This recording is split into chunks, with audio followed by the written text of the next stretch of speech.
So the reason that I decided to give this talk is because, having watched Wild Wild Country, it was clear that for all its investigation of the political aspects of what was happening around Bhagwan, Osho as he came to be known later, during his years in Oregon, the question was never asked, or if it was only superficially addressed.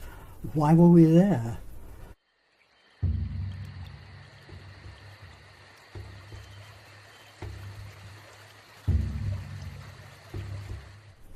Like many of us, I grew up with my fair share of childhood wounds, of stuff I needed to work out, and a lot of the wounds that I was carrying had to do with the part that women had played in my life. I was in an orphanage from 4 years old until 9 years old. It was run by nuns, and they were really heavy.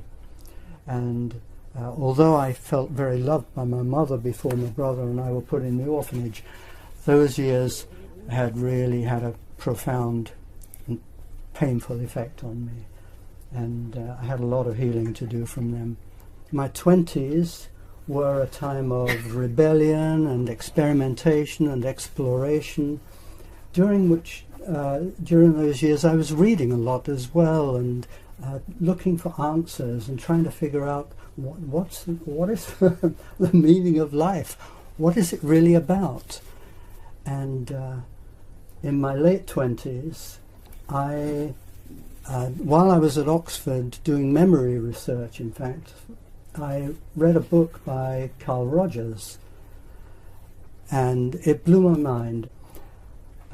One afternoon on the beach, I had an extraordinary experience. It was an awakening. It lasted about 30 seconds, and I won't tell you the whole story now, but it was as though I was given a 30-second insight into what I'd been looking for ever since I grew up. And it changed the direction of my life. I let go of my doctorate studies and decided to go the path of personal growth, and worked with various teachers. And in the early 70s, I began to lead my own workshops in London. I became one of the group leaders at a centre called Community.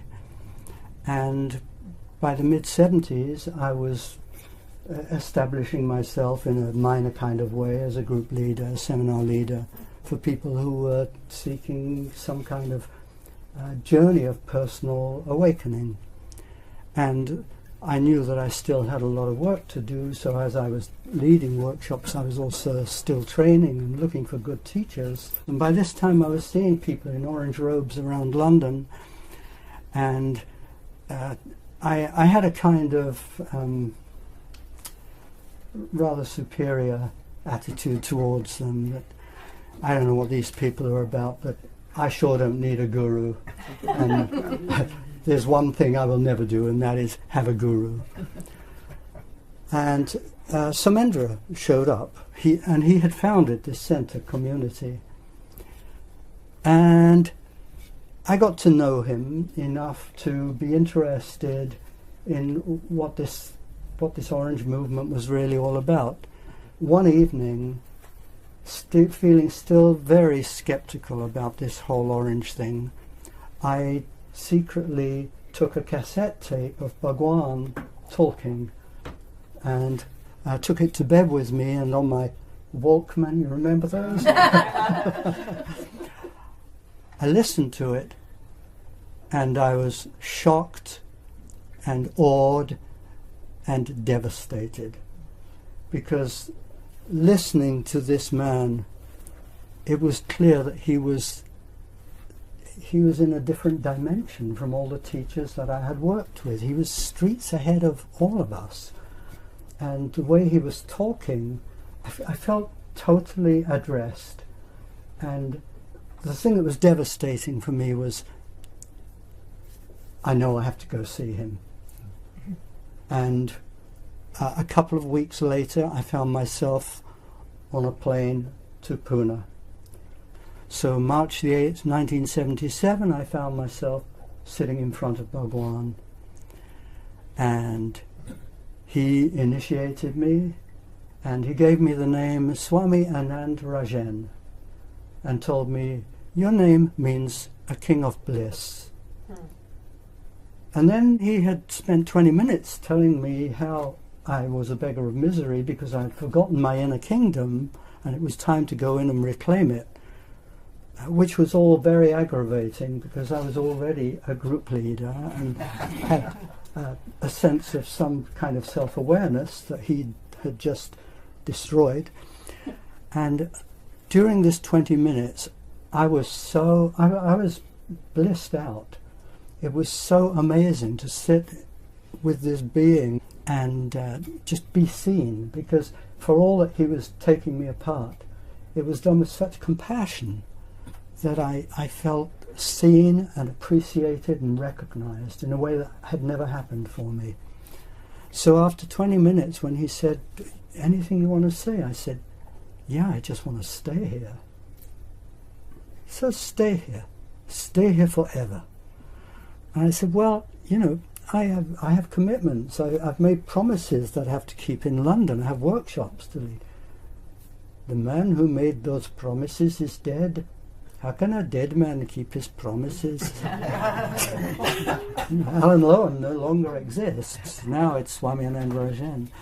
And then he laughed. He said, how long are you going to be here? I said, 3 weeks. He said, so you come back and see me before you're due to leave.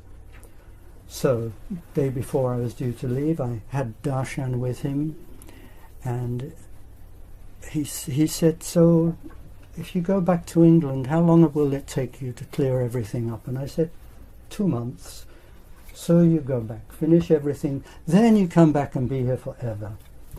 Well, it took me 6 months to clear everything up in England, and then I came back to Pune. And the day that I met him, that morning before my evening darshan, I met a beautiful German sannyasin, and after he had initiated me, I spent the night with her and the next 2 years.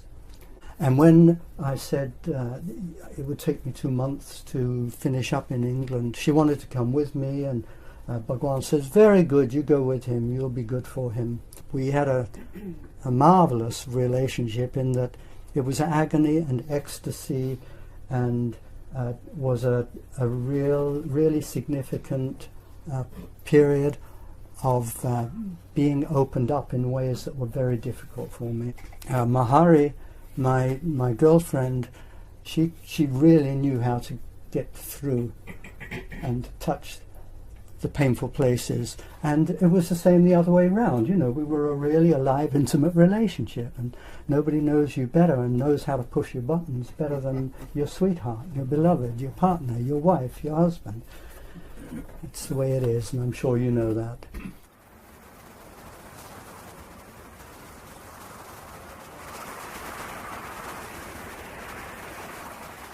In the ashram, people who were running the departments were virtually all women. And Bhagwan had set it up this way because he wanted to turn the convention that we lived in on its head, where, especially in the 70s, you know, the world was run by men. And so he upended this. And the basis of his commune was, we are there as disciples.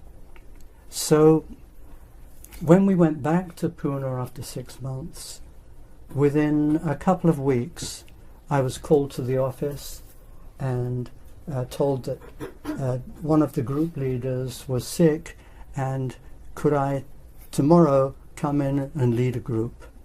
It was a bioenergetics group, and I said, yeah, sure, I can do that. A week later, I was called back in the office and told, you and Mahari are moving into the ashram, and you will be leading 2 workshops a month. One is a 3-day workshop, the other is a 7-day workshop, and the long one is called Samapan. And this was the name that Bhagwan had given my workshop. And Samapan means surrender. And I got it immediately. Okay, he's giving this to me. You know, I know that the workshops we lead are our paths of learning and opening and awakening and healing, that we're not just there for the people who have come to the workshop. It's our own journey that is happening. When I was given my workshops,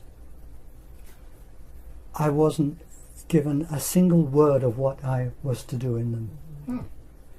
And this for me was a wonderful freedom, because this was where I got to let go of all the politics around working with people. I didn't have any say in who came to my workshops. People would come to Pune, they would sit in front of Bhagwan, and he would give them sannyas, give them their name, and say, you do this workshop, and this workshop, and this workshop. And that was how people came to my groups. So that was how my life in the ashram began.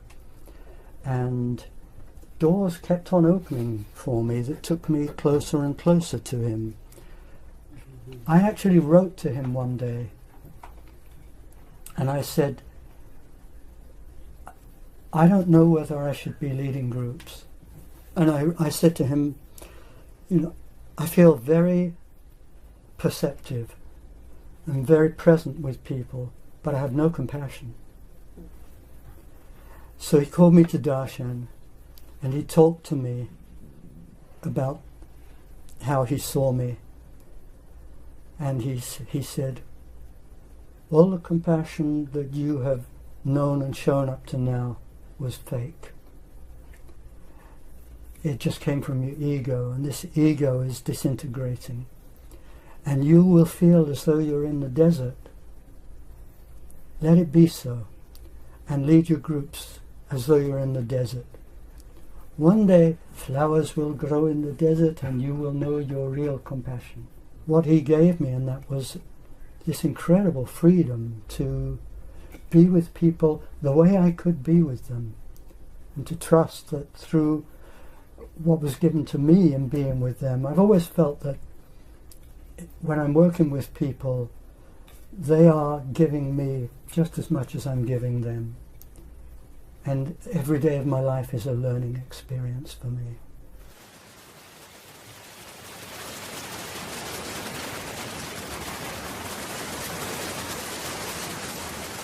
When I listened to his cassette that night in London, I was already feeling constricted by my own personality trips, even by my ego as a group leader. I could feel how I was becoming political myself, wanting to work in a way that would make sure that people came back, because they were my source of income. So I was marketing myself, and that means ego involvement. And when I went to Pune, money disappeared. The moment I moved into the ashram, I no longer earned money. I was looked after. We were given a room to live in. We were given clothes that we could choose from as long as they were red or orange. And the food was provided. And suddenly all the politics disappeared from life, because I had chosen to be a disciple. And the reason I chose it was that first meeting with him, it was clear that he could see right through my trips. And I felt not only that he was seeing me, but being in his presence, I felt carried into that same self-awareness and awareness of, in a sense of being present, that he was in. It was as though he lifted me into his own presence and gave me my presence. And so in being a disciple, I recognized that what he was inviting me and everybody else there was, let go of your personality, let go of your personality trips. You don't decide what you're doing now. If you come and live in the ashram, you are giving over your governing of your own life. And this is the disciple trip. A disciple with a master you're saying, okay, I choose to trust you, and I choose to trust you because this is a way of breaking out of my own control of my own personality. And I knew that my control of my personality was very affected by my own wounds and my own survival mechanisms that I had designed over the years growing up. And I see this with the people I work with, and it's why I work the way I do. In my work, what I'm seeking to do is to give people the opportunity to step out of their personality into the magic of being really present. And this was what Bhagwan gave us in no small way. Every morning for 2 hours he would talk and we would sit in meditation. And the understanding was that we were simply in meditation while he spoke. For a month he would speak in English, the next month in Hindi. And this alternated throughout the 3 years I was there. So for 1 month, every other month, we didn't understand a word of what he was saying. And this was amazing. You know, those discourses were in us. Often they were easier to sit through because we didn't understand how he was taking us apart and pulling the rug out from under us and showing us to ourselves in really uncomfortable ways. So this was why I chose to be with him. He was a way for me to get free of being trapped inside my own personality, my own costume that I'd grown up in. And so, as well as being in discourse every morning, I, like everybody, was given the work that I was to do. Okay, my work was leading 2 workshops a month, and the other days of the month I would be editing Hindi discourses that had been translated into English by Indians, and so they needed somebody who was had a good command of the English language to polish them up. That was my work. You know, from the perspective of being a disciple, my surrender was to whatever the work would be. If I'd been told you're cleaning toilets, I knew the surrender was to clean toilets or go work in the kitchen. Whatever. It was the path of discipleship, the path of surrender. Here's surrender for you.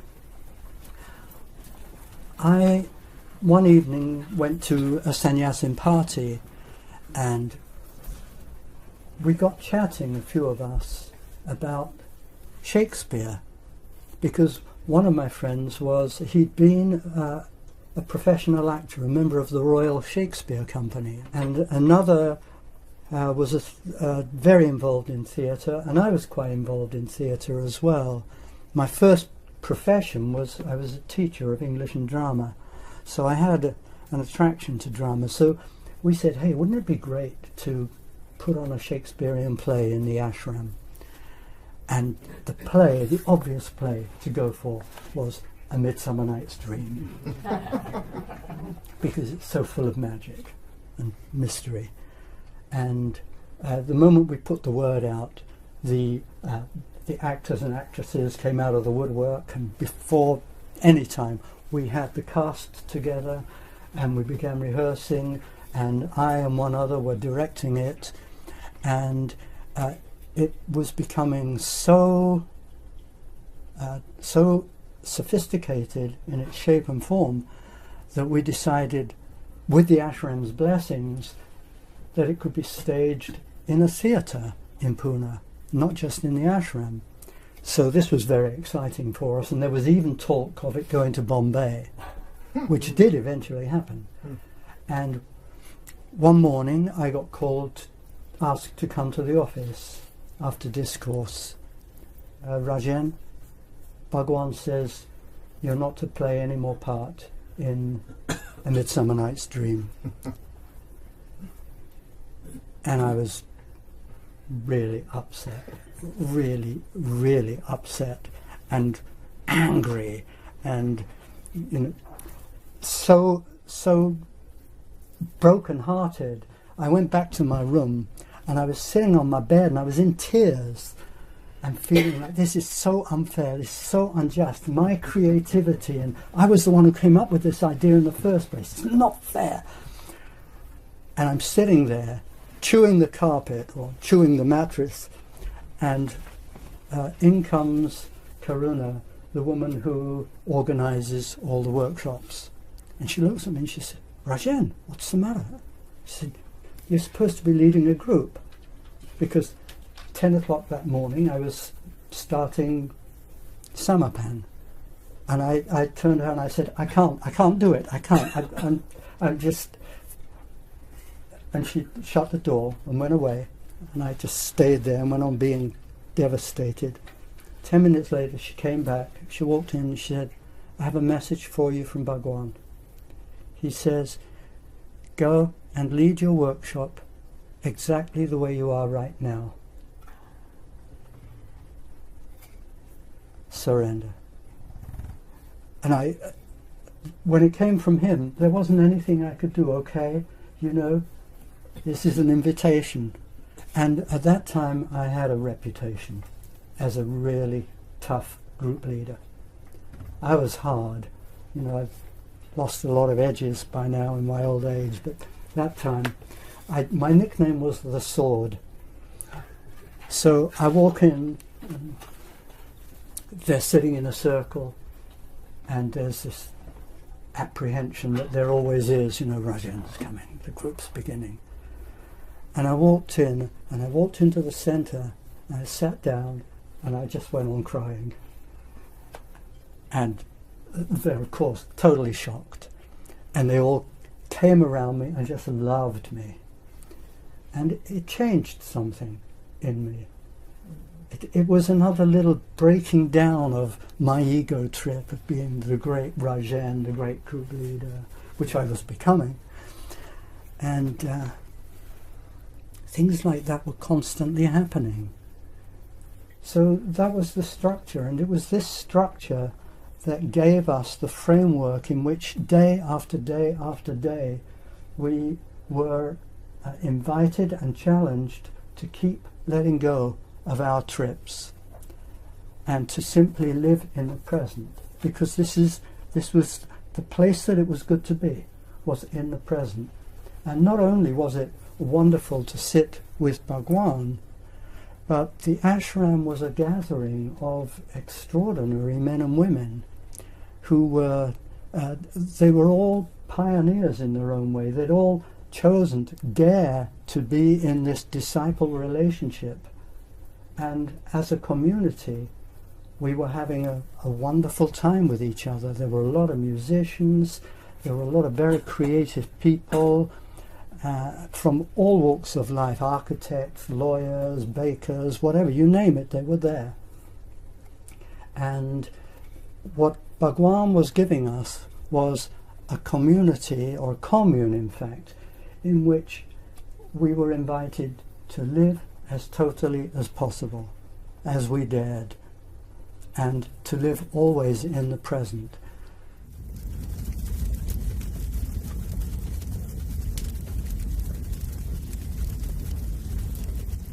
So his wasn't the orthodox ashram where there's usually the separation of the sexes, and sex is not something that you're going to have anything to do with because you're living the holy ashram life. His was a very unholy ashram in which we were invited, never mind trying to be perfect, be total. And this was his path. He said, you know, if you want to get free of your preoccupation with sex or any other desires, live them. Live them so totally that in the end you transcend them. This is the path. So this was the ethos, and the commune was a very vibrant place. We worked hard, we played hard, we made love and got into a lot of trouble doing so, because a lot of us, like myself, were in relationships, and in our relationships we were still carrying our stuff, our jealousy, our possessiveness. And we were in this incredible playground where there were so many beautiful men and women that the wish to play was very strong, and the opportunity to play was there all the time. And then, of course, there would be going back to your partner and having to deal with the consequences of your playfulness. And Bhagwan was guiding us in ways that really threw the textbooks away. As the doors kept on opening, I became one of his darshan guards, which meant that every evening I would be at darshan, so that I would finish my workshop and have dinner and go and sit in darshan with him. In the morning, everybody would come to the discourses, so there would be 2,000-3,000 people sitting there. The darshans in the evening, people were invited to come to darshan. They would write and ask, and people arriving and taking sannyas would come, people leaving would come, and people who had questions and issues would come. And then there were the guards who were there all the time. Being a guard, my karate was never very good. That wasn't the point. This was really just a device on his part, so we didn't get too egotistical about being invited to be with him every day. One evening I'm sitting there in darshan, and a couple have been invited to come to darshan because they're having problems in their relationship. And so they sit in front of Bhagwan, and the woman tells him how she's completely, she doesn't know what to do. She's in profound distress because her man is playing with so many women in the commune, and she feels that it's really destroying their relationship and their intimacy, and she doesn't know what to do.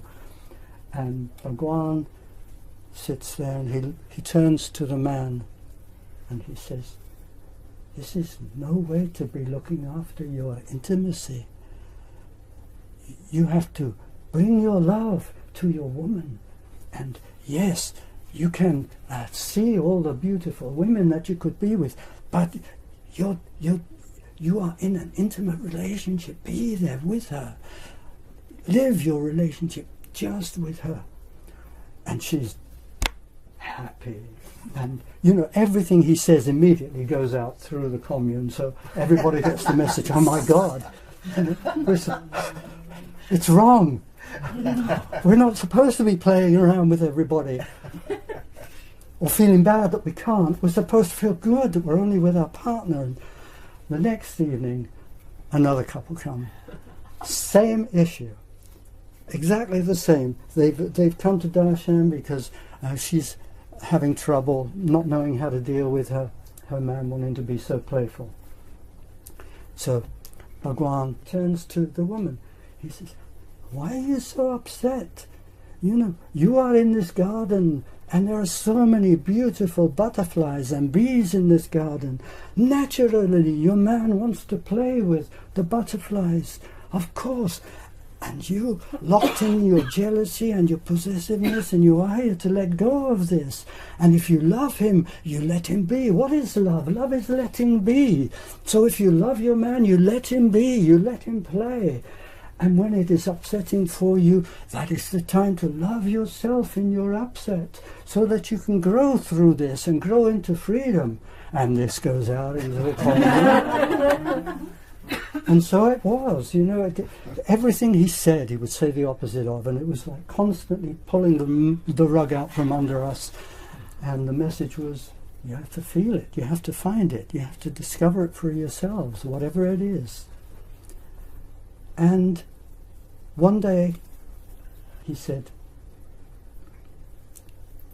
"What you're learning is to trust, and you learn to trust unconditionally. Because when your trust is unconditional, a miracle happens. One day, I'm going to make it more difficult for you to trust. And as time goes by, more and more difficult, until one day, it is impossible for you to trust. And still, you have to trust, because only then the miracle happens." Okay?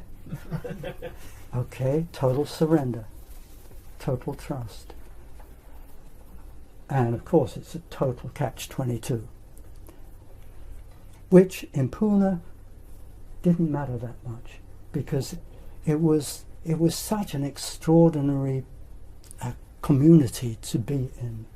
There was so much discovering and exploration and playing, and it didn't matter if things went wrong, because we were only there learning from our mistakes.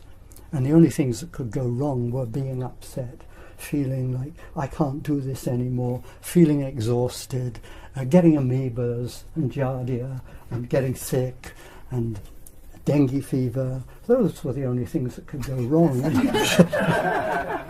I had all of them.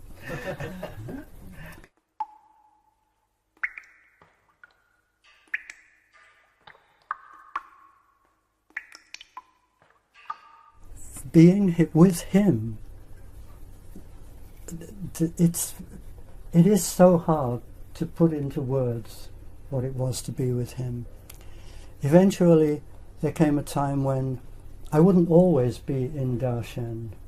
Sometimes I would be guarding his personal door in the residence behind the hall where the darshans were held, and I would stand there with my karate staff, and he would come out from his room and he would namaste to me, and then he would go down the passage and into Chuang-Tzu Hall, and darshan would happen. And by this time, darshan was changing. It wasn't just answering questions. The musicians were playing. There was a certain point where all the lights would go out and people would be around Bhagwan, the women he had chosen to help him give his energy darshans. I actually received the first energy darshan he ever gave. When the lights went down, he would do his Shaktipad on the forehead of the sannyasin who was receiving the energy darshan. Sometimes there would be two in him, have one thumb here and one thumb there, and the women would be sitting around supporting the energy darshan in the dark. And then the music would escalate, become crazier and crazier and crazier, and then at the height the lights would go on, the energy darshan was over, Bhagwan would stand up and namaste and make his way back down the passage to his room. So one evening I'm there, and the lights go out, and the energy that is coming from Chuang-Tzu Hall is so overwhelming. It's like it's like a tidal wave, and I'm standing there and I can't stand anymore. It's just taking me down, and I end up lying on the ground, spread-eagled on my belly, and I feel like I can't move. And then the music stops, the lights go on, and I realize he's coming. And I manage to drag myself up to my feet, and I stand there and I namaste to him, and he never says anything, but this evening he stops and he looks at me and he says, "Rajen, you look as though you have seen the Holy Ghost." And I felt like I had been overwhelmed by the Holy Ghost. And there were all sorts of extraordinary things that happened. When I had only been in the ashram a couple of weeks, I wrote to him and said, I really don't know if I'm in the right place, because I sit at lunch and I hear the conversations of sannyasins around me, and they're so esoteric, and they speak in these spiritual terms that I've never heard of, and I don't know anything about, and I feel as though, it's like I don't know enough to be here. Maybe, I should go away and study and come back in a few years. And the next morning in discourse, he answered my question and said, "Rajen, don't worry about all this spiritual bullshit. Just go back to your room and have a good sleep. And he talked on then about the spiritual bullshit and how people were caught up in it and how it was all part of the ego trip, the spiritual ego trip, and how we needed to come to a place where we were not having any experience. You know, you have to go beyond all experience. And he would say things like this that just invited some understanding of a space that was beyond. And I'd had a 30-second experience of that space on a beach in California before I ever had heard of Bhagwan. And it never left me. It has never left me. Because in those 30 seconds, it was as though I was one with all that is. And it is all being created here and now, moment to moment. And, you know, people call it a satori, okay? Doesn't matter what it's called, but it has stayed with me. It changed my life from that moment on. So being with him, I would be carried again into this space. And so I understood what he meant about the spiritual bullshit. I just also had a personality that wanted to say there's something wrong with me, I'm not good enough. Because that's what I was born with, that there's something wrong with me, it's my fault, I'm not good enough. And I was still working that through and being with him. So I didn't go back to my room and have a good sleep. And some years later I learned something about that. But let me come there another way. One evening I'm standing at the gate waiting to go into darshan, and a sannyasin comes by, and we're chatting there together, and he tells us he's just had the most amazing dream that he ever had in his life. And I said, you know, I've never had a dream that I could call the most amazing dream of my life. It just never happened. And went into darshan. That night, I had the most amazing dream I have ever had, bar one. And I'll come to that later. And years later, in Oregon, he was at that time his chief disciple, Tirtha. He said to me one day, he said, hey Rajan, he said, you remember when you first came to Pune and you asked a question and Bhagwan said, don't worry about the spiritual bullshit, just go home and have a good sleep. He said, did you go and have a good sleep? And I said, well, no, actually I didn't. I went to breakfast with my girlfriend. He said, you missed. And Tirtha loved to tell people that they missed. This was his big thing, you have missed. But I had to recognize I had wondered during those intervening years, because it was as though something happened during our sleep. It was as though Bhagwan used our sleeping time to work with us in really mysterious ways that went beyond logic and comprehension. And people had many stories.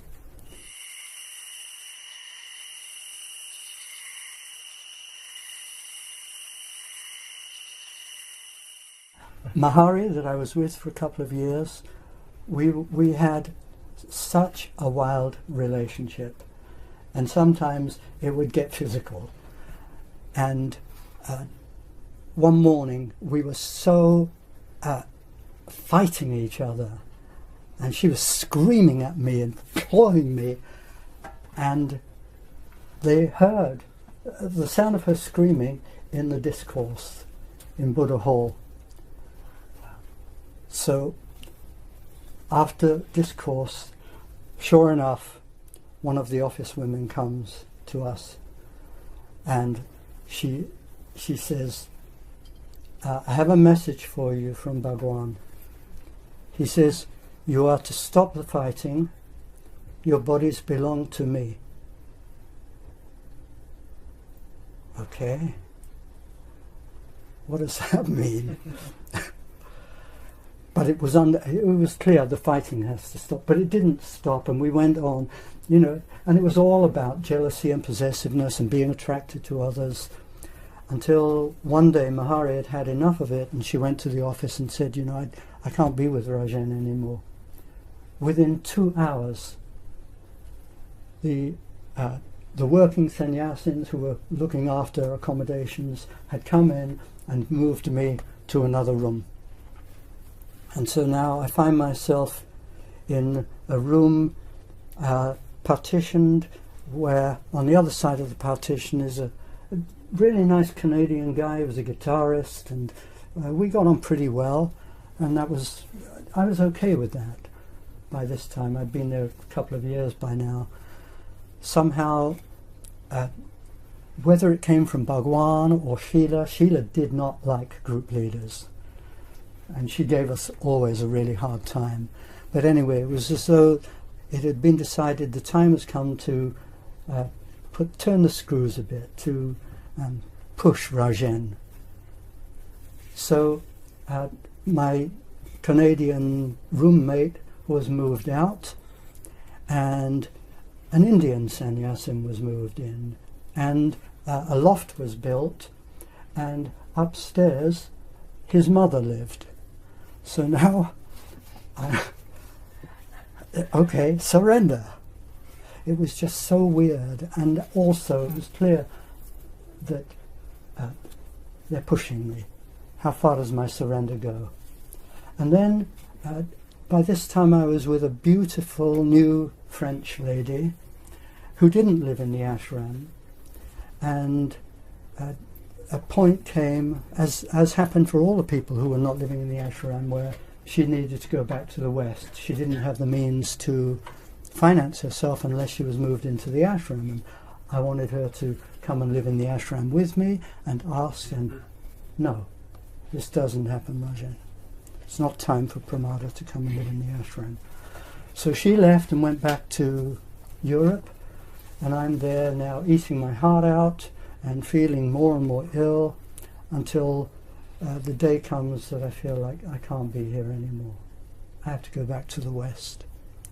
And so I wrote to Bhagwan and said, I can't be here. I need to go back to the West. And at that time, my stepfather died. I didn't have a great relationship with my stepfather, but it felt like a godsend. And the message came back from Bhagwan, let the dead bury the dead, and let go of this urge to go back to the West. So surrender, another surrender. And I felt myself getting more and more sick. My weight, I was down to about 120 pounds by now. And I felt like if I go on being here, I'm going to die. And I'm really missing my girlfriend. So some time went by, and I wrote to him again. And this time he said, go with my blessings. I thought, oh, thank you. So I went back to Europe. And within months of my leaving, the word came out that the Pune ashram was closing, and Bhagwan was moving to Oregon. And at first, no, he came to New York, and he was living in I can't remember exactly where it was. It was called the Castle, anyway. I got invited to come and have a little mini darshan with him, and it was very brief, and it was like a way of just re-establishing the connection. By this time, I'd made a lot of money, because now, living back in Europe, I was leading workshops in all the ashrams and the communes around Europe, doing the rounds, and making a lot of money. And I didn't really know what to do with it. And one day I got a phone call from one of the women around Bhagwan, who was one of his main fundraisers. Her name was Sushila. Rajen, you got any money? I said, yeah, I have. how much? So I told her how much. Send it to Oregon. We need it. Do I mean it? And this was big, you know. Do I really mean it? And I felt like, yeah, I do. I have to mean it. You know, my just because I needed to go back to the West doesn't mean that, you know, my journey is over. So I kept a small amount and sent the rest. And a couple of weeks later, I got a message, Rajan, we want you to go and live in the ashram in the Mojave Desert behind LA. It's called Gitam, and the main group leaders are gathering there because this is where all the workshops are going to happen until the infrastructure has been built in this magnificent new ranch that has been found in the high desert in Oregon. Okay, so I went to Gitam. When I first arrived there, there was a big event to celebrate the fact that Rajan has come. And so I did a big event in my royal way. You know, Rajan means a king, okay? And I had a certain regal flair to the way I did things in those days. And the director of Gitam was one of my dearest friends. His name was Amitabh, and he was somewhat older than me, a brilliant therapist. And he died a few years ago. And he was he was always there somehow on the lookout for me. I felt very cared for by him. And when I had done my event in Gitam with lots of hoo-ha and music and happening, I left the hall where the event had happened, and Amitabh walked down the path with me. He put his arm around me. He said, Rajan, there's something I have to say to you. You're not as special as you think you are.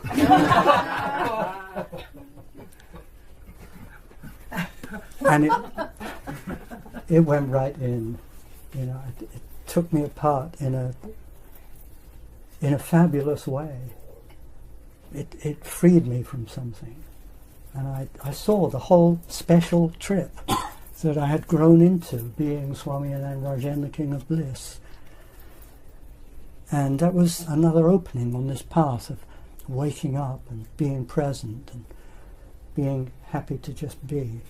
So, I was a year at Gitam. By then, many people had been called up to live on the ranch, and after about a year, my time came. So now, suddenly, I was put on a bus to come up to Oregon, and I entered the ranch.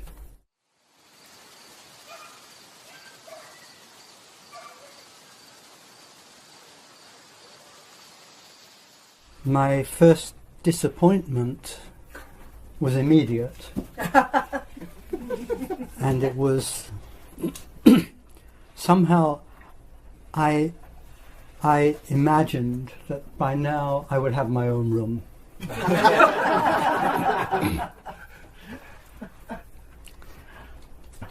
And once again, I had to surrender to being in a shared room.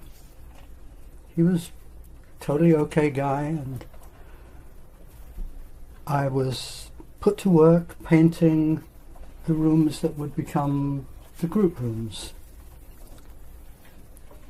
And after a week, I decided I'm out of here. Bhagwan was in total seclusion, except for that darshan. Actually, it was New Jersey, the castle. Except for that darshan where he gave me a cowboy hat.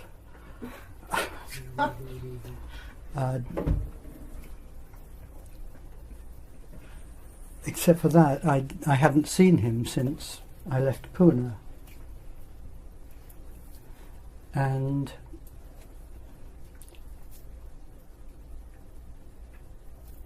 I just didn't like the way it felt on the ranch from the very beginning. And it wasn't that I minded painting the walls. It was everything around that. The whole setup felt to me somehow something was wrong with it. And I didn't know what, and I knew, I'm here as a sannyasin. This is my surrender. But where I had come to was, okay, I can be a sannyasin, but I don't have to live in this commune. And so I left. I went back to Europe, and I spent the next 3 months living with my girlfriend, my French girlfriend, on the island of Ibiza, having a wonderful, wonderful time. And I would leave the island to go lead groups in sannyasin centres around Europe, and come back to the island and go on having a wonderful time. And after 3 months I went to Stockholm, Sweden, to lead a group. And I had a kind of epiphany. Somewhere in the middle of the group, it came to me just really intensely, you're not finished with the commune. You have to go back. So I flew back to Ibiza. My girlfriend picked me up at the airport, and halfway across, driving back across the island to where we lived, I told her, I'm going back to Oregon. She flipped out. She was very, very upset. And I was upset at leaving her, but I knew I'm not finished with this. I don't know why, I don't like the place, and I know that I have to be there. I have to see it through. So I went back. Sure enough, I was put into a little A-frame with an Indian. I didn't know why Sheila had this thing about putting me in places with Indians. I knew that going back I would be punished, because this always happened. If you left and came back, then you had to go through your time of atonement for having left. So I wasn't leading groups, I was to go to the kitchen.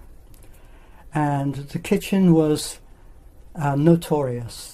It was run by a woman called Diksha, who, much as I have come to love her in the years since, at that time she was a classic bitch and ruled the kitchen with a rod of iron. And for me, she, together with Sheila and a few others, they were the nuns from the orphanage, That's who they were in my psyche. And I'd seen that for a long time, and just felt like, okay, this is another reason why it's important for me to be here, to kind of somehow get free of the stuff that I carry in me about the nuns. And there was one nun in particular who terrorized me. Her name was Sister Damien, and she was a nightmare. You can read about her in my first book if it ever comes out. She really, when I saw the movie One Flew Over the Cuckoo's Nest, she was Nurse Ratched to a T. So, yeah, I took it for granted that I would go through the mill again. And I'd only been working in the kitchen for 3-4 days when Diksha called all the kitchen staff together and said, I need somebody to run the tea tent down in the middle of Rajneeshpuram. And it was cold, it was winter, nobody wanted to do it, and I stuck up my hand. Yes, I want to do it.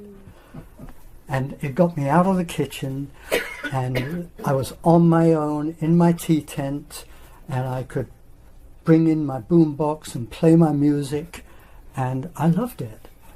And I spent some very happy months running the tea house for the construction workers around the ranch. And when I wasn't running the tea house, I was a bus driver. We had bought a whole convoy of yellow school buses, and these were how everybody travelled around the ranch, except for the privileged ones with cars.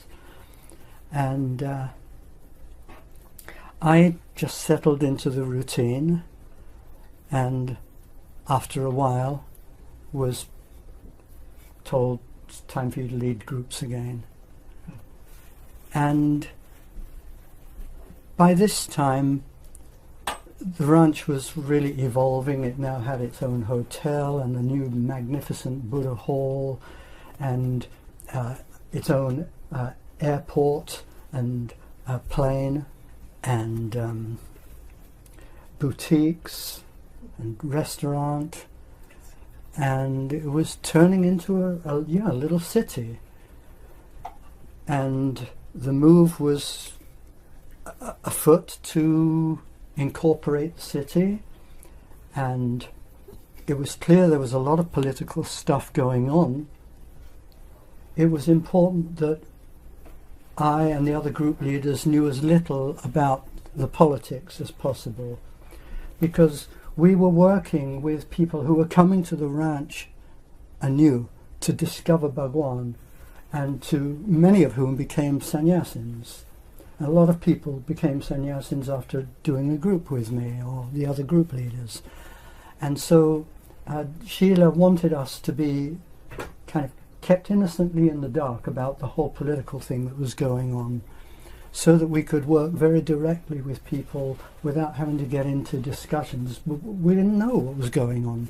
And I didn't particularly want to know. There was Jesus Grove, where Srila ran her whole trip with a team of women, and Bhagwan began to appear once a day in a magnificently airbrushed Rolls Royce that would drive through the ranch and out onto the Oregon country roads, and we would all line up and namaste him as he drove by, and he would drive by slowly, and so we would get to see our master once a day. And the this lunchtime meditation, momentary meditation with Bhagwan, was the high point of the day. And there was a lot of music, and he would, every now and then he would stop and somebody would get a little special blessing from him. And then he would drive out onto the country roads and do whatever he did on the country roads in Oregon, and then come back, and we would all namaste as he drove by again. And gradually the number of Rolls Royces increased and increased.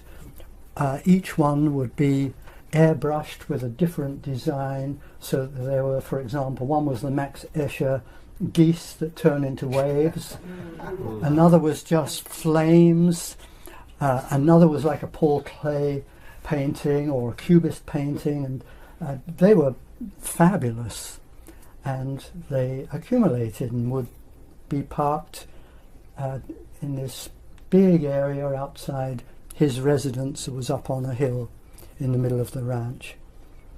And I was being regularly sent out to lead workshops as well as leading them on the ranch.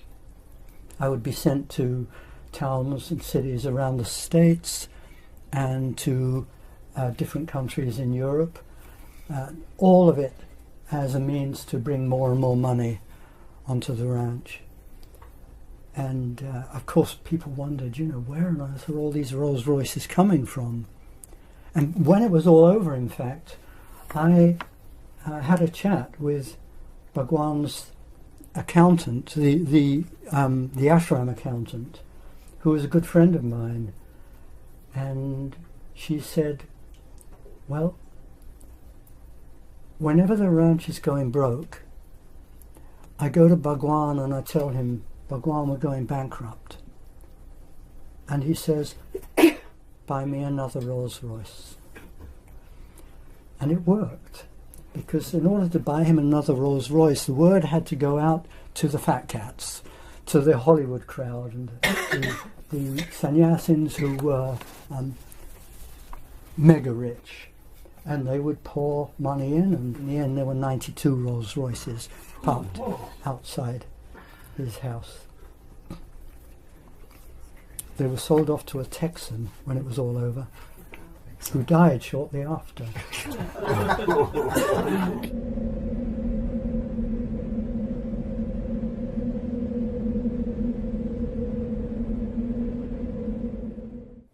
The thing that was hard for me on the ranch was the gradual influx of rules and regulations. Pune had been really a commune where we had this sense of freedom to explore, to be total. On the ranch, the freedom to be total, it was as though it was being honed down day after day and week after week as more and more rules came in.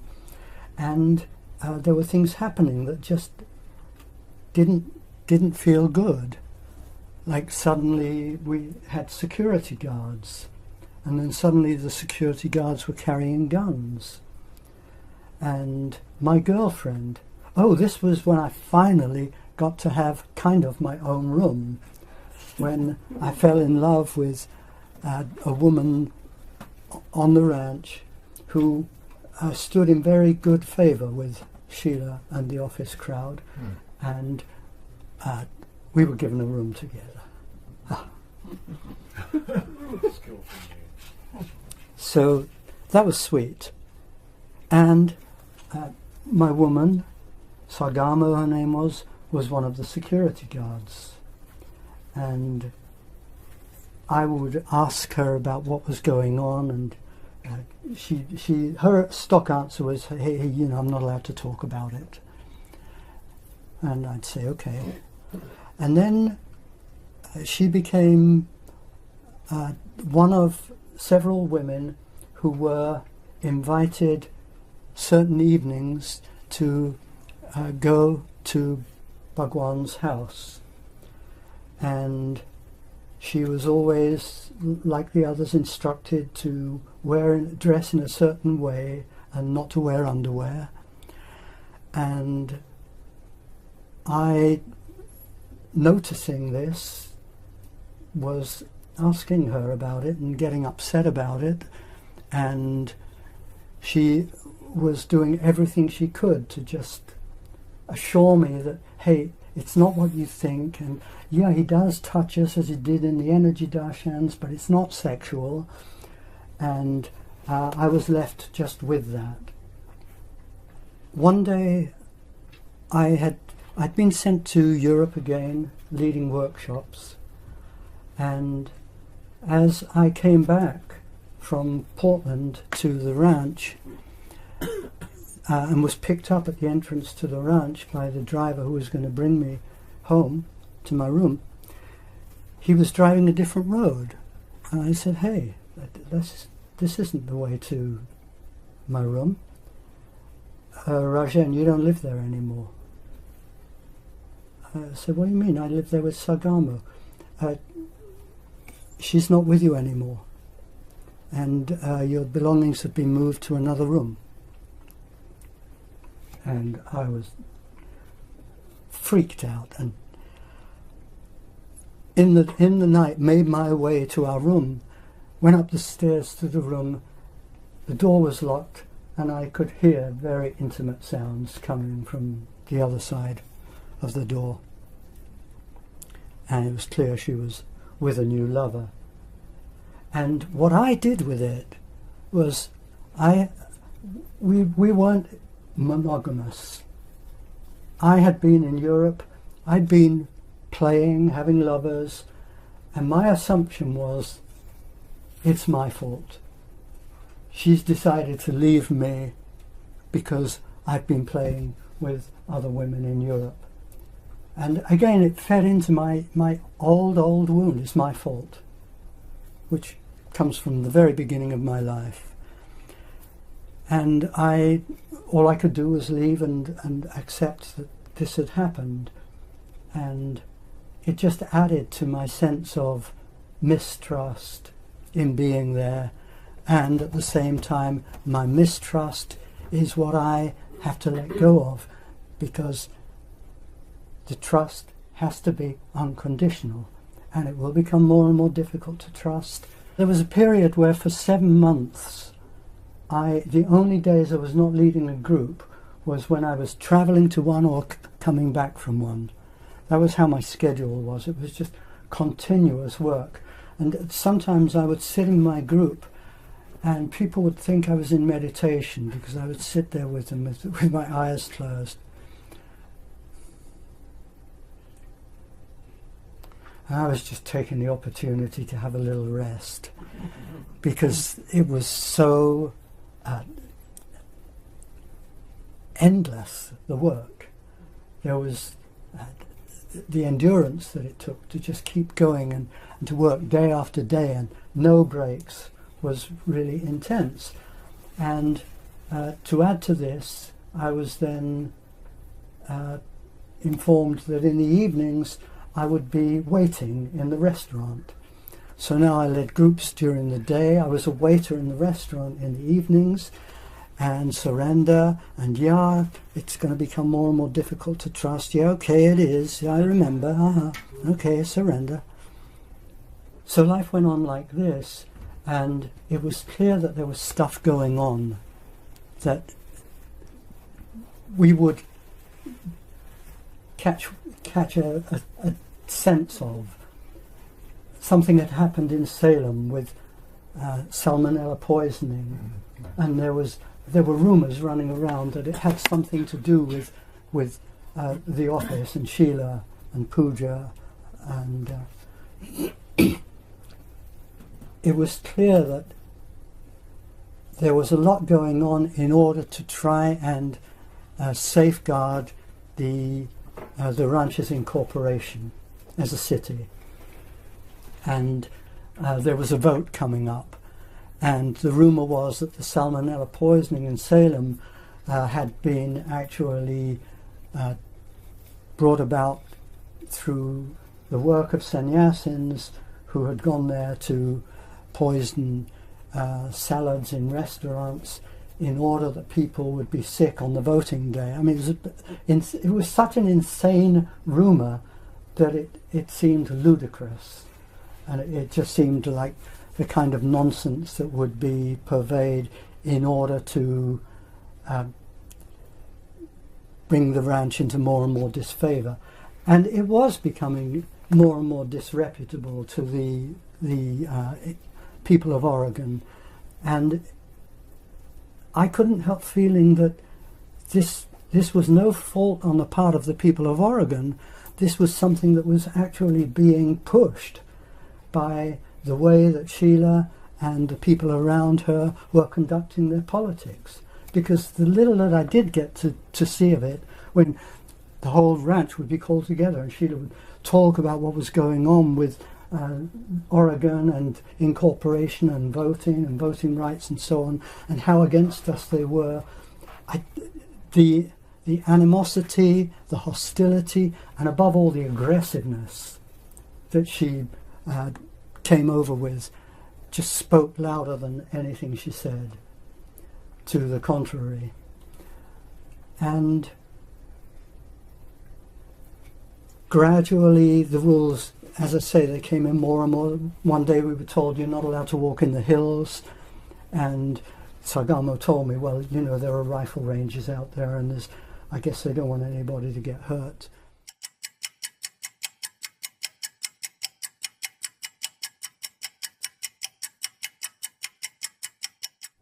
Around this time, AIDS was becoming the major issue that it became in the 80s. And the instruction came that from now on we were always to wear condoms and rubber gloves, and if we engaged in oral sex, we should use something to lie between our mouth and sex. That's right. And there were women who were instructed by Srila to, in a sense, spy and find out if people were obeying these rules. And if we left the ranch and had sex with anybody, in order to make sure that HIV didn't infect anybody on the ranch, we would wear an orange bead on our mala. And this orange bead would let everybody know that we were untouchable for the next 22 days, long enough for us to have an HIV test and be declared HIV negative, and we could then play again. And of course, there were people who were HIV positive on the ranch. And a new area of the ranch was created. It was in a valley called Desiderata, and everybody who was HIV positive was sent to live in this separate valley. This went along with Bhagwan beginning to reappear, and he began to hold satsangs again in this magnificent new Buddha hall. And the people from Desiderata would have to sit in a separate enclosure from everybody else. And stuff like this was, for me, really, really hard to take. And the only thing that I had that was keeping me there was, I'm going to make it more and more difficult for you to trust. One day I will make it impossible.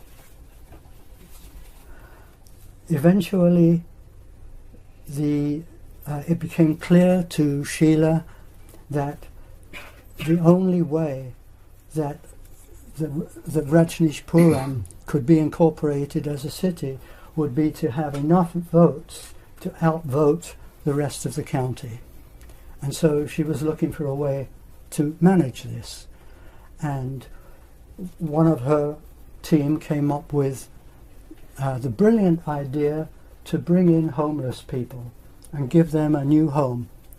And so buses were sent out to cities around the states, as far away as New York and Philadelphia, Florida, and homeless people were invited to come and live a new life in paradise with a home and everything that they were longing for as homeless people. And about 3,000 people, homeless people, were brought into the ranch and given an area where they lived. And I was one of the group leaders who was instructed to work with them to help integrate them into our way of life. The Oregonian county authorities had gotten wind of what was going on and were looking for a way to stop this from happening. And they managed it. They came up with a finding. There was a regulation that required any resident to have been resident for, I think it was 6 months before they could vote. And this was way less than 6 months that the street people had been brought in. And so the whole thing fell apart. And within a very short time, these homeless people disappeared. They were bussed out again. And it is true that during the weeks that they were living on the ranch, life became very different. They had, as you can imagine, countless personality problems and issues, many of them manifesting in hostile ways or ways that were self-destructive and potentially destructive to others. So that it was difficult. It was a difficult time, and I didn't know how much their leaving was to do with this is a failed experiment, but I didn't, deep down it was like, this is wrong. This is so wrong. Especially when I heard that they weren't bussed back to where they came from. They were just taken down to Portland and around Portland and dropped off. And it was becoming so that in my final year, 1984, I found I had a new personal mantra.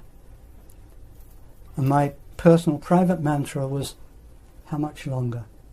How much longer? Because it was feeling that corruption was just creeping in beyond any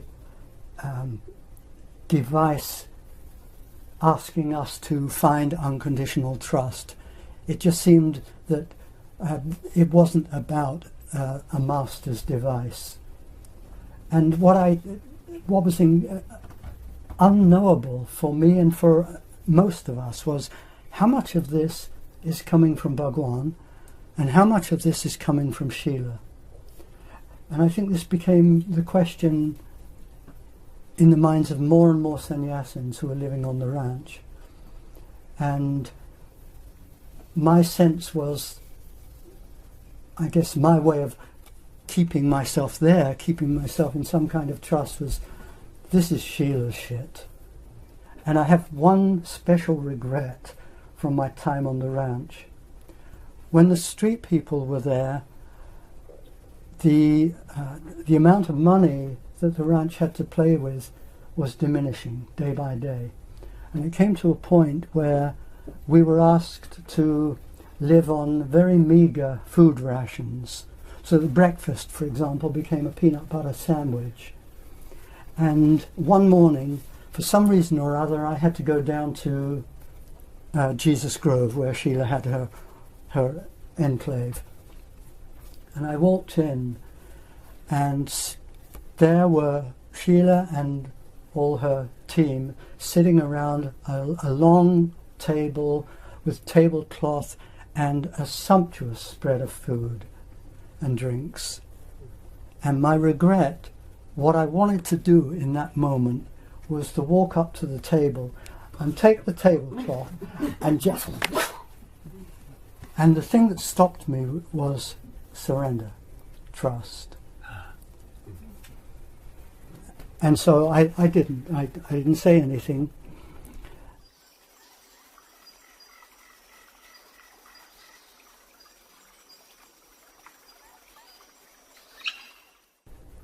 One morning I had a dental appointment. We had our own dentist on the ranch, and I had a filling, and after the appointment I decided to walk back to Rajneesh International Meditation University, which is where all the groups were held.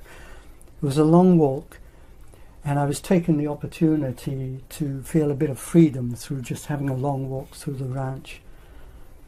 And a question popped into my head.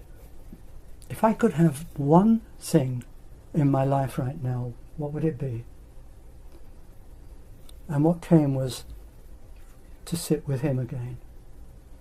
This was all I wanted, to sit with my master again. A week, maybe less, maybe days later, I'm in my workshop. I'm sitting in the group room with a group. There's a knock on the door. One of the women from Sheila's office pokes her head in and says, "Rajan." I stepped out and she said, "Be at Jesus Grove at 6 o'clock this evening, freshly bathed and no fragrances." And I knew what this meant from my Pune days, because Bhagwan was very allergic to all kinds of things, including all kinds of fragrances and scents. And so whenever we went to darshan, and when we went to discourse, we had to bathe without using any fragrances at all. So, of course, just knowing that I had been invited was everything. So at 6 o'clock I arrive at Jesus Grove, and 20 of us are driven up to Bhagwan's residence, and we are shown into a room not much bigger than this, and there are cushions set, and we sit down, and he comes in, and he's wearing the simple robes that he used to wear in Pune, none of this fancy regalia, just this simple white robe, And he stands and namastes to us and sits in his chair. And I remember when he began talking, his voice was so quiet. And he began to talk about the rose. And to tell us how the rose has no regard for how perfect it is. That it is its perfectly imperfect self. And from this, he went on to talk about enlightenment and how we're all so busy trying to get enlightened and trying to find our way to the impossible, and how simple enlightenment really is. And the fact is, some of us are already enlightened. And then he begins to name some of the 20 people sitting in front of him. 21st, who couldn't be there, was my friend Amitabh. He was named as one of the enlightened. And 8 people were named enlightened. I wasn't one of them. And then Bhagwan turned his eyes to me and said, and I forgot Rajen. So now I'm declared enlightened. And we were instructed at the end of this gathering to not say a word, so this was to be kept totally secret. By next morning, it was all over the ranch. It wasn't just all over the ranch. Messages were coming from every sannyasin ashram around the world. It all went out like wildfire. And it was, I didn't know what to do with it. There were people who would come up to me and bow and touch my feet. There were other people who would come up to me and almost spit in my face. What, you Rajen enlightened? Who are you kidding? What's going on? This is just bullshit. And I just did not know what to do with it, except not do anything with it. My mind said, I remember Bhagwan saying that when you're enlightened, you no longer dream. I dream. And I couldn't get past that. That was all I could have to do with it. 2 days later, again, I'm in my group working, knock on the door, Rajen, be at Jesus Grove this evening at 6 o'clock, bathed, no sense. This time 36 of us are brought to his residence. And this time Bhagwan talks to us about leaving his body, and that he will leave his body in summer at one of the celebrations, and he's instructing us on what our roles will be, what our functions will be on the ranch after he leaves his body, and very specific instructions too about his funeral pyre and who is to carry it, and that it's to be made of sandalwood and so on and so forth. And he gives us titles, and my title is Sambuddha Swami Anandrajan. By this time I've also been given an honorary doctorate, so I am now an Acharya as well. So my full title is Sambuddha Swami Anandrajan Acharya D.Phil. And he tells me and the other Sambuddhas in the room that our function is to look after the spiritual well-being of sannyasins. And then there are 2 other categories. One is bodhisattvas, and they have a very practical function. They're like the new office that will be after he leaves his body. The third one I don't remember. After I was declared enlightened, I got really tired of leading groups. I really had enough of it, and I wanted out. And I kept going to the office and saying, look, all I want to do is work in the construction crew. And they just, forget it, Rajen, we need you leading groups. Until one day, to my astonishment, I was told, you can go join the construction crew. And I got what for me it was like a kid's toy. I got to be the driver of a huge machine. It was a huge forklift truck working on the building sites.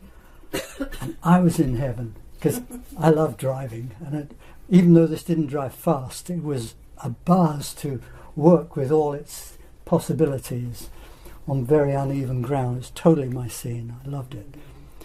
And I didn't want to go back to group leading. I was fine.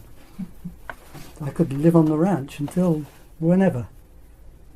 Didn't have to go out and leave. And the thing that was most precious about it was the group leaders were always kind of regarded as somewhat separate from the guys who were building houses, cooking meals, farming, ranching, and so on.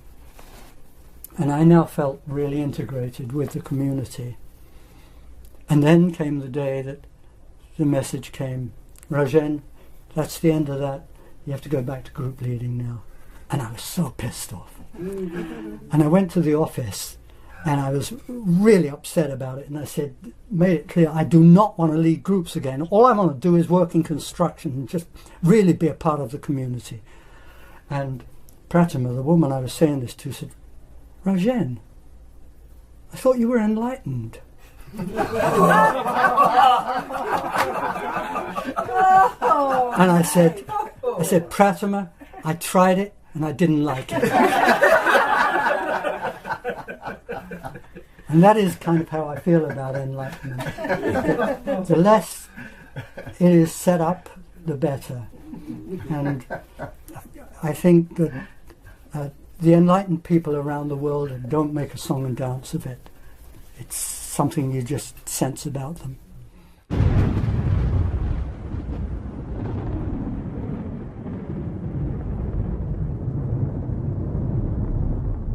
The reason that Bhagwan has kept this seclusion, by the way, is because the conditions under which he was permitted to live in the United States were that he didn't work, that he was allowed in on the basis of his fragile health.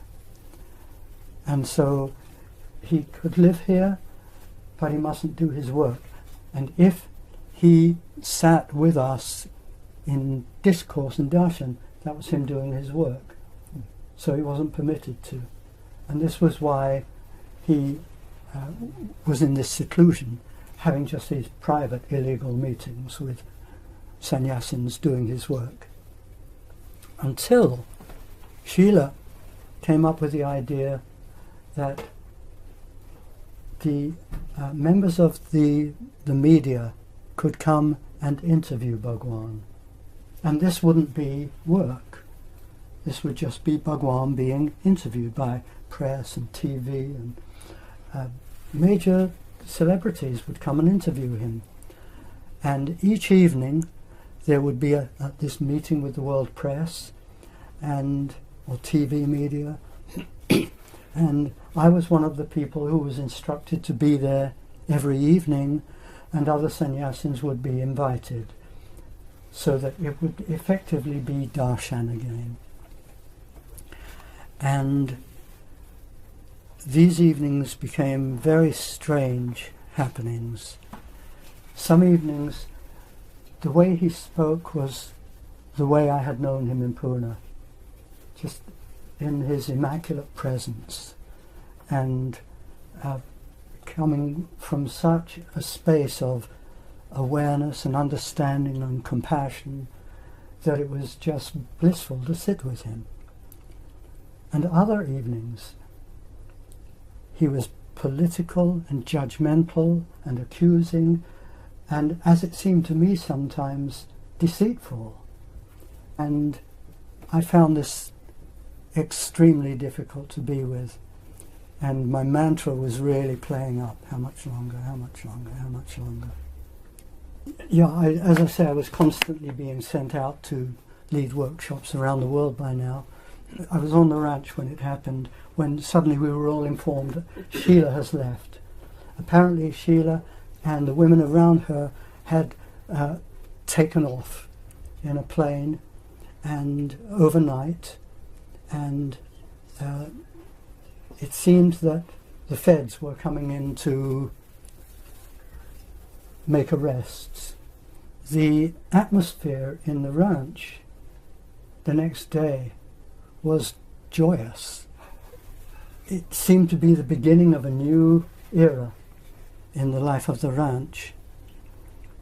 And Bhagwan started to talk about Sheila and what she'd done and how much corruption she had brought into the ranch. And one of the things he said was, Sheila has been bugging the rooms of people in the ashram, including mine, and she is listening in and recording what people are saying. It was true. There were bugging devices in a lot of people's rooms, including the room where Sagamo and I had lived together. Sagamo came to me and apologized.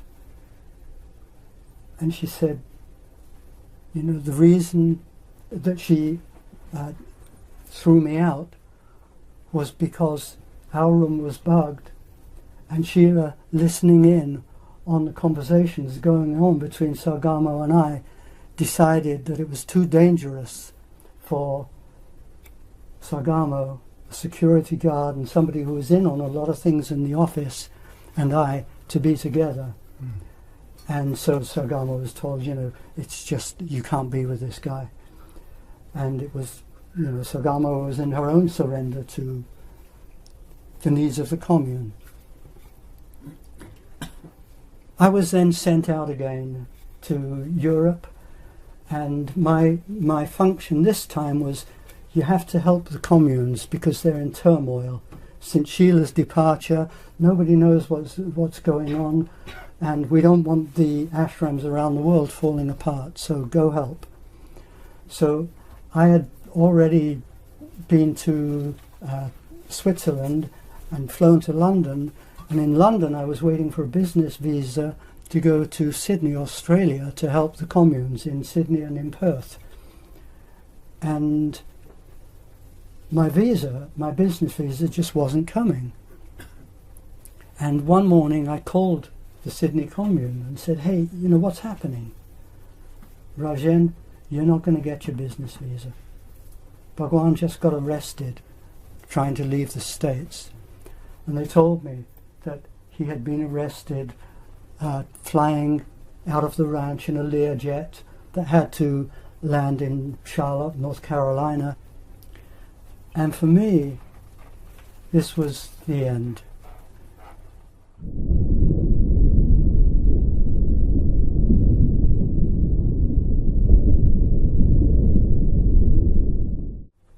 I was leading a group one day on the ranch, and somebody asked me, if the feds did come in to bust the ranch, what would Bhagwan do?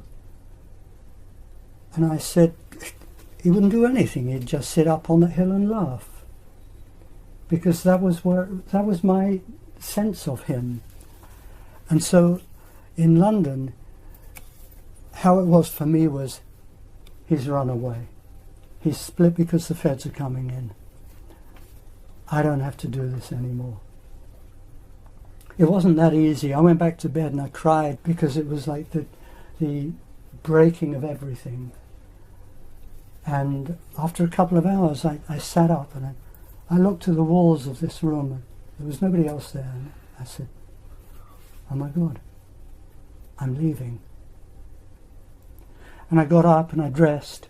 And I spent the whole day walking through London, totally blissed out, feeling I don't belong to anybody anymore.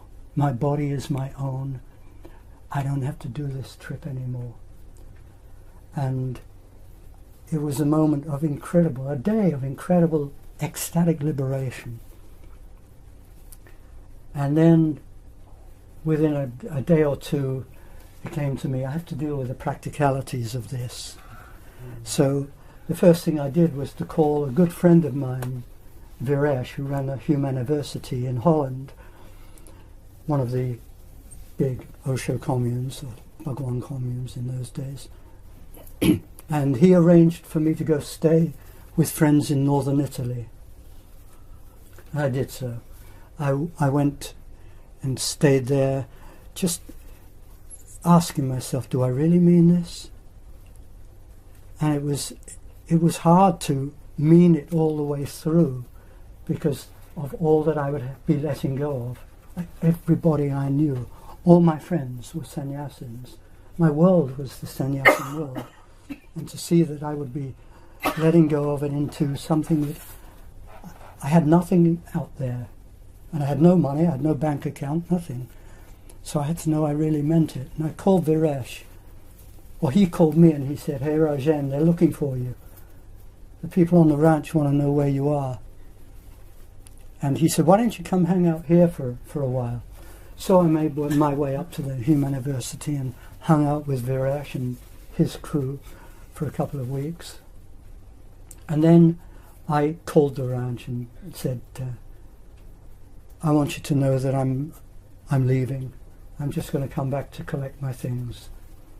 So within days I flew back to Portland. I had my ticket, of course, because that was part of what I was given. Whenever I went traveling, I had my tickets there and back, plus $100 emergency money, and I had to return that when I came back, unless I could justify the use of any of it for any emergency.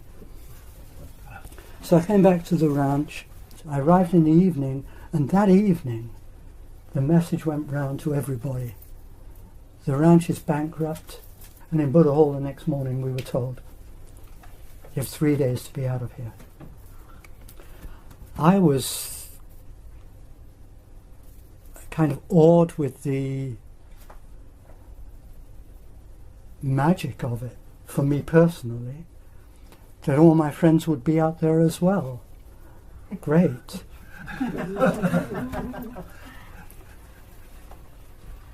So next day I got a ride down the road to California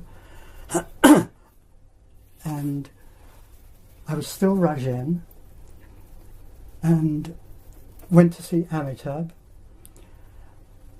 I must have visited him twice because a few weeks later I visited him, and on the counter of the Sannyasin Center was a newspaper, the Rajneesh Times, that came out every 2 weeks. And the front headline was the excommunication of Rajan, Amitabh, Tirtha, and 3 or 4 other of the top group leaders. And we were excommunicated because each of us was choosing to go our own way. It wasn't that we were saying we're not sannyasins, it was that we were saying we're not part of this commune anymore. I didn't know whether I was a sannyasin anymore because I was struggling with that, the blissful letting go that lasted a day had turned into an ongoing struggle of what this really means.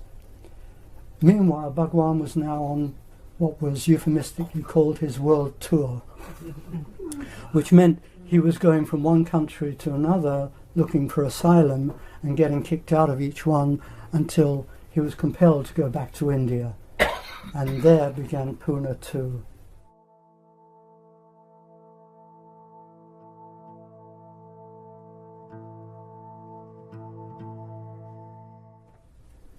Eventually, Bhagwan, back in Pune, had established Pune, what came to be known as Pune too. He was no longer Bhagwan, he was now Osho.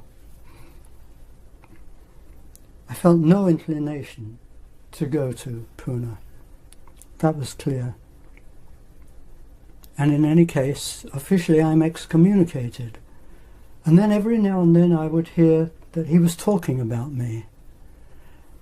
And every now and then I would receive a message from him inviting me to come back. And when I declined the invitation, then I would hear that he was bad-rapping me in the discourses in Pune. And this went on over a period of years. And gradually, one by one, the ashrams shut their doors to me. I remember the last ashram where my workshops were not cancelled was Hamburg. In Hamburg I had many years of wonderful friendships and relationships and love stories with the inhabitants of the Hamburg commune. So I went there to lead a workshop, and I was met at the counter by one of my old friends who said, Rajen, there's a message for you from Bhagwan.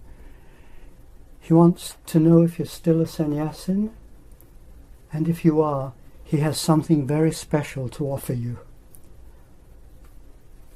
The carrot dangles. And I said, well, I'm sorry, but I can't say I'm a sannyasin. That was the last workshop I led in Hamburg. That was the last workshop in those years that I led in a sannyasin commune.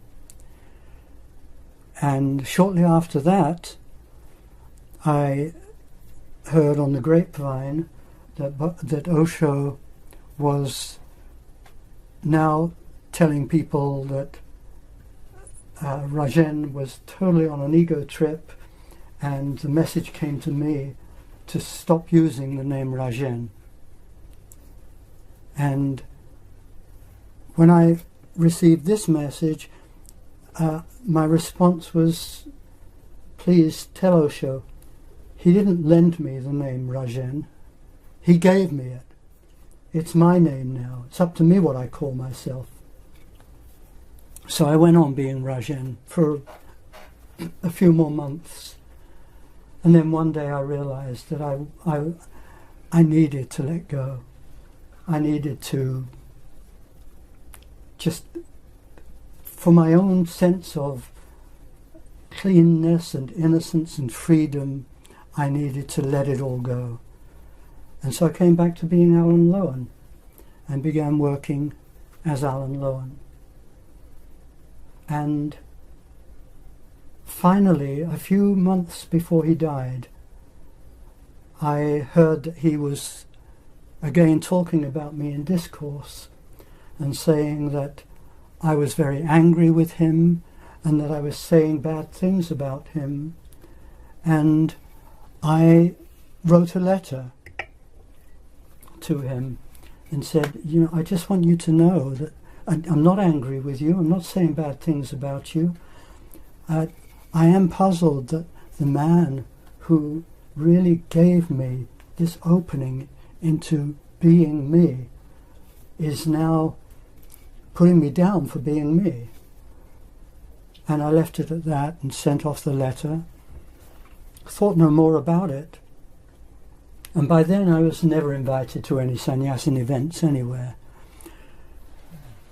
I had friends who were still my friends. It was an interesting time because what I discovered was that there were people who I thought were really, really dear lifelong friends who from one day to the next wanted nothing more to do with me.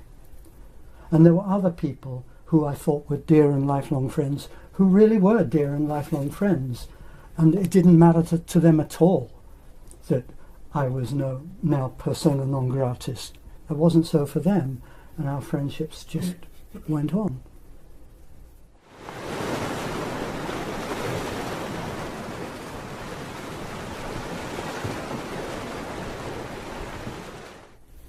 I was on Maui, living on Maui by now, 1990. And one morning,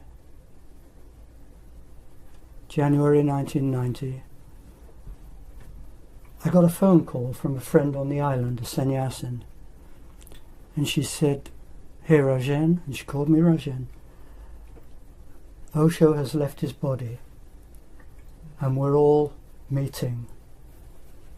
We're having a meditation in a house on the island, and you're welcome, you're invited."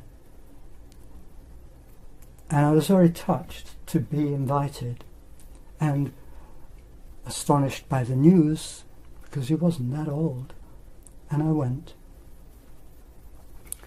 Sitting in meditation there, many old friends, musicians playing, and a beautiful, beautiful vibe that was it carried the essence of what we really honoured in having been with him.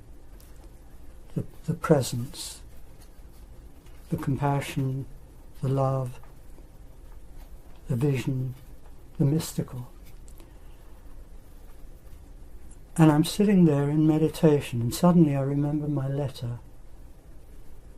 And in the same moment that I remember the letter I've written him, I know that there is a reply waiting for me in my P.O. box in town. And I quietly get up, I leave the house, I drive into Paia, I go to my P.O. box, I'm not even wondering. I open it, and there's the letter from Hassia, his secretary. He never wrote anything himself, he always dictated it. Osho wants you to know that everything's good and you're always welcome.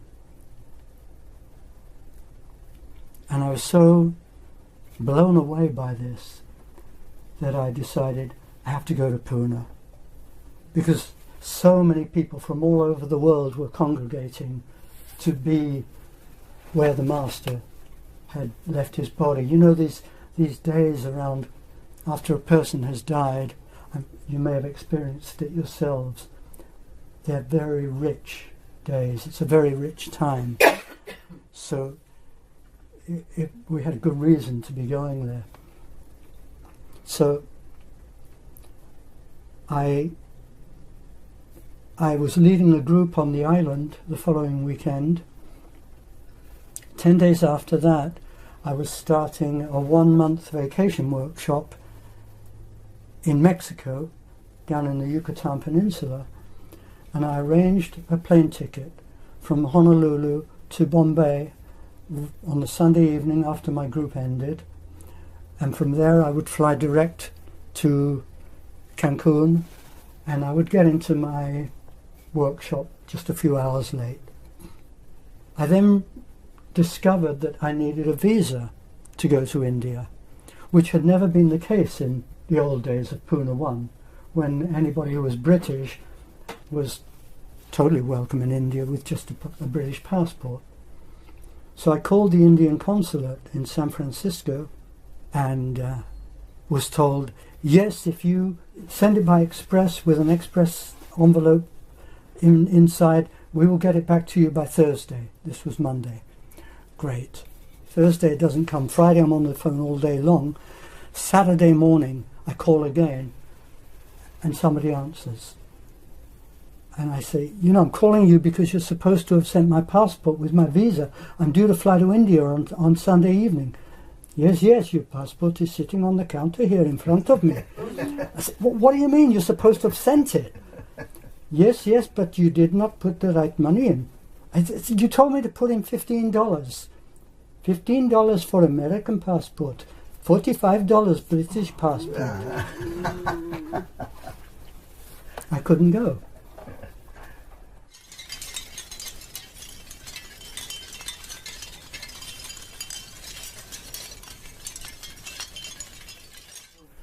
So I let it go, and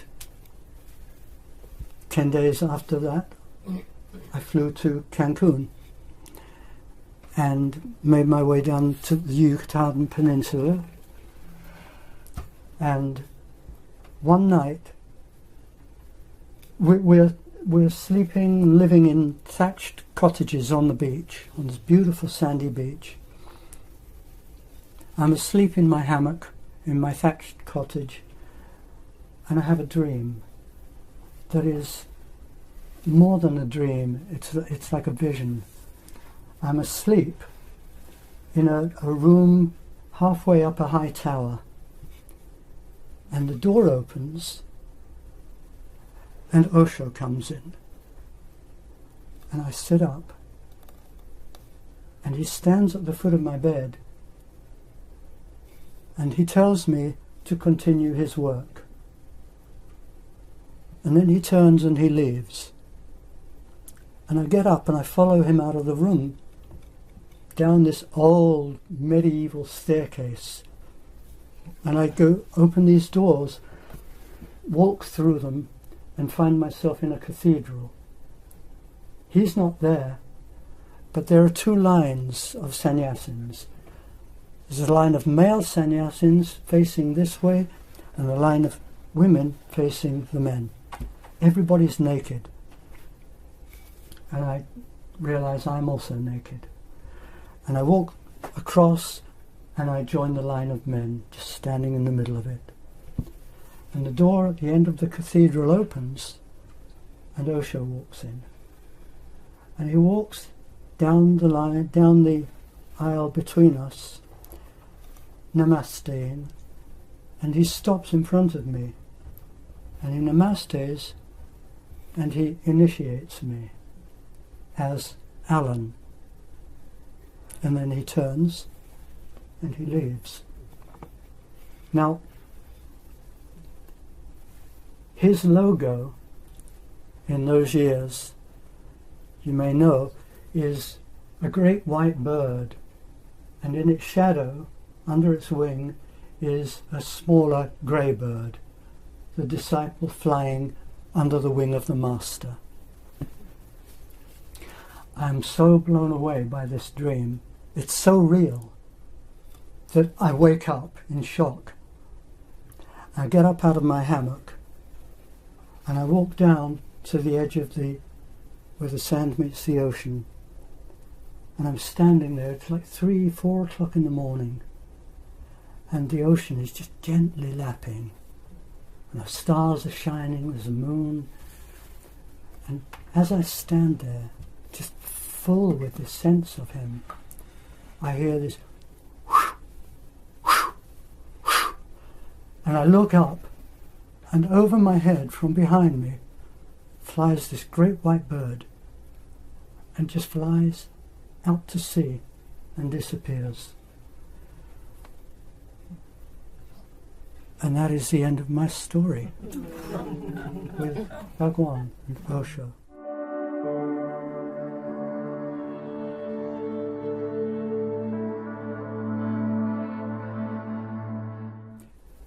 And what to make of the dark stuff, I don't know. What I live with is an eternal gratitude for what I lived with him and in his communities, in his communes, his ashrams. What I learned with him and his sannyasins. And I cannot feel anything but gratitude for what he gave me. And who he was remains for me an eternal enigma. I see this enlightened being. I see this Indian man with his falling in love with what he finds in the West, with the Rolexes and the Rolls Royces and the wonderful robes and the hoopla, and about the stuff that went on in the ranch and how it all went so bad, and how much was him and how much was Sheila. Honestly, I don't know. I just know what I lived with him.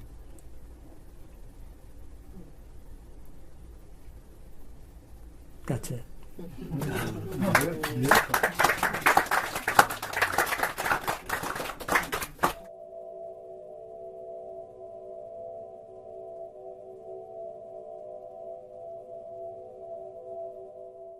I visited Rajneeshpuram in spring of '83. Just friends. I was at the University of Oregon, and we were like, let's go see what's going on in Antelope. All right. And so we went, and it was very... What was strange to me was that it was really clear that the kids were told not to interact with us. Like, children would stay away. Like, we would go say hi to someone and they would just be like gone. It felt very... We were hoping, I think, for some kind of like open-hearted, like this is going to be comfortable and sweet, and we were like, you know, hippie kids at UO in the theater department wanting some experience like that, and what we experienced was the opposite of that. It was, you can't talk to them, you guys are outsiders, you're not going to, experience any of this. And so I don't know, was there some kind of kids are not allowed to talk to outsiders? This was what I mean about how things became less and less free. If that had been Pune in the 70s, the story was totally different. Didn't matter whether you were a sannyasin kid. There was no such thing as insider outsider. Mm-hmm. It was just what happened for you when you chose to become a sannyasin yourself. And for the kids, half of them didn't know if they were sannyasins or not. It wasn't an issue. They were just there having a good time. Mm-hmm. And on the ranch, as I say, the rules and regulations just came in, one after another after another. And oftentimes, it didn't make sense why the rules were coming in. That, for example, to me, it's ludicrous. I didn't know that. Mm-hmm. You're the first person who's ever told me that. Good friend of mine was a kid, and he said that he was really told very clearly, you don't interact with anybody who's not part of the community. It's like the paranoia was really put deep in him. Like, something terrible will happen to you if you do. There was a lot of paranoia brewed up on the ranch. When did it close? November 85. And how many were living there? At its height, I would say 3,000. But many, many more there on any given day, because there were so many people coming from all over the world and staying to do workshops and meditations, and especially when the festivals happened, of course. I once guesstimated that directly I earned for the ashram between $6 and $10 million, and indirectly 10 times that amount, from the mega rich who came to my workshops, got turned on to Bhagwan, became sannyasins, and donated. Like, been to quite a few of your workshops over the years. Of the particular rituals that you do, how many of them came almost directly from what you were doing with Bhagwan, and how many were bringing up from the outside? I was already leading groups before I became a sannyasin, and I always designed my own workshops. At the same time, I know that there's something that comes from me, from being with him, that has nothing to do with this or that process or meditation. Did it ever raise flags for a lot of people, or for you, just even the Rolls Royces? I mean, did people ever question it? I think all of us questioned. And it really is catch-22. Okay, so what is he doing, buying all these Rolls Royces? I could rationalize it, and did, by saying he's just showing us our own materialism and the absurdity of it in the most absurd way, because he did love the absurd. And it reminded me too of George Gurdjieff, who was one of the great mystics of the early and mid-20th century, who had his own ashram, if you like, in France. It was called the Priory. And in the Priory, he had people, for example, build incredible structures and then tear them down. It was absurd. And the meaning you don't find in any kind of logic. I imagined what he was doing, what Gurdjieff was doing, was just creating a device for his disciples to go through their stuff. And certainly the Rolls-Royce thing was putting us through our stuff. It was my experience of him, especially in the 70s, that was my guiding light, if you like. What bit of advice would you have for a person drawn to some kind of a organization that some people would label a cult, and some people would say has lots of beauty associated with it. I'd say you have to trust your own intention and your own need. My need in going to him in 1977 was to break free of the traps that I felt myself caught up in, even though I was already working with people, and the fact that in him I sensed a being who was free of those and who could enable me to find that freedom. So I think it's not so much about, well, it is about who he or she is. You have to have a basic trust in them. And then is this what I need to give myself? And I knew I needed to give myself this. Yeah, I told you one of my regrets on the ranch, not pulling the tablecloth. The other one was that I didn't leave much earlier. And at the same time, as I regret that, I respect myself for daring to trust as long as I did. Although there are sannyasins, I know, who would say to me, Rajan, you blew it. It was impossible and you didn't trust. And some of them are still sannyasins. And some of them send me nasty messages every now and then. Oh, man! Yeah.